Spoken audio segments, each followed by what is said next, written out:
అదే RTV app వార్తల్ని క్షణాల్లో చదివే అవకాశం ఉంటుంది. ఒక న్యూస్ పేపర్, ఒక టెలివిజన్ ఛానల్ మీ చేతుల్లో ఎప్పుడూ ఉంటాయి.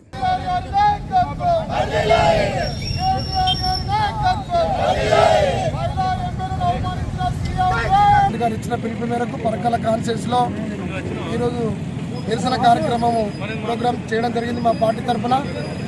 దయచేసి మేము చేయడానికి కారణము రాష్ట్ర ముఖ్యమంత్రి వర్యులు నిన్న అసెంబ్లీలో మా గౌరవ సోదరిమణులైనటువంటి ముగ్గురు శాసనసభ్యురాలను మరి ఆడబిడ్డలని ఆలోచన లేకుండా వారిని నిండు సభలో అవమానం చేయడం జరిగింది.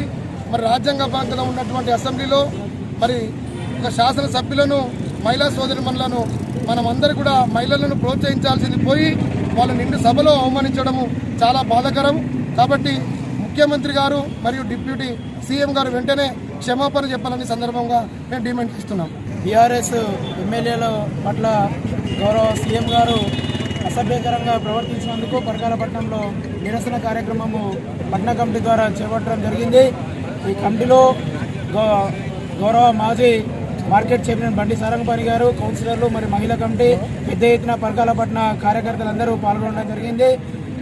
సీఎం గారు ఎంతైనా ఒక రాష్ట్రాన్ని పరిపాలించినటువంటి ఒక పెద్ద మనిషి కనుక ఆయన మహిళల్ని గౌరవిస్తే రేపు రాష్ట్రంలో ప్రతి ఒక్క మహిళలు కూడా గౌరవించడం అనేది జరుగుతుంది. వాళ్ళకు ఒక మహిళలు పెద్దపీటగా వాళ్ళే మహిళలకు ఉచిత బస్సులు పెట్టి ఫ్రీగా నడిపించినటువంటి ఒక ఘనత వాళ్ళకు ఉన్నది.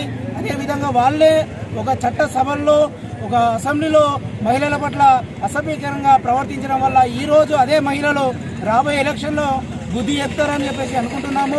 ఇదే విధంగా కనుక వాళ్ళు కనుక ఆ యొక్క ఎమ్మెల్యే కనుక క్షమాపణ చెప్పకపోతే తిరిగి మహిళల శక్తి మరియు బీఆర్ఎస్ పార్టీ యొక్క శక్తి ఏంటిదో మళ్ళా ఉద్యమం అనేది రాష్ట్ర వ్యాప్తంగా స్టార్ట్ చేయడం అనేది జరుగుతుంది. ఖచ్చితంగా శాసనసభ్యులకి మరియు మహిళా శాసనసభ్యులకు సీఎం గారు మరియు డిప్యూటీ సీఎం గారు వెంటనే క్షమాపణ చెప్పి ఆయన యొక్క మాటలని వెనుకకు తీసుకోవాల్సిందిగా కోరుచున్నాము. ఒకవేళ క్షమాపణ చెప్పకుండా మాటలు కనుక వెనుకకు తీసుకోకపోతే రాబోయే రోజులలో గౌరవ రాష్ట్ర అధ్యక్షులు మాజీ ముఖ్యమంత్రి వర్యులు శ్రీ కేసీఆర్ గారి ఆదేశం మేరకు భారీ ఎత్తున ధర్నాలు, ర్యాలీలు, నిరసన కార్యక్రమాలు మళ్ళీ తెలంగాణ ఉద్యమం అనేది ప్రారంభమవుతుందని చెప్పేసి కోరుకుంటున్నాము. అందులో భాగంగా ఈ రోజులో పరకాల మాజీ శాసనసభ్యులు ధర్మారెడ్డి గారి ఆదేశాల మేరకు భారీ ఎత్తున నిరసన కార్యక్రమం చేపట్టడం జరిగింది. అవమానపరిచినందుకు సీఎం ముఖ్యమంత్రి గారు వెంటనే క్షమాపణ చెప్పాలని కోరుకుంటున్నాం. చెప్పకపోతే మాత్రం ఇలానే నిమిషాలు ధర్నాలు నిత్యం చేసుకుంటూనే ఉంటాము.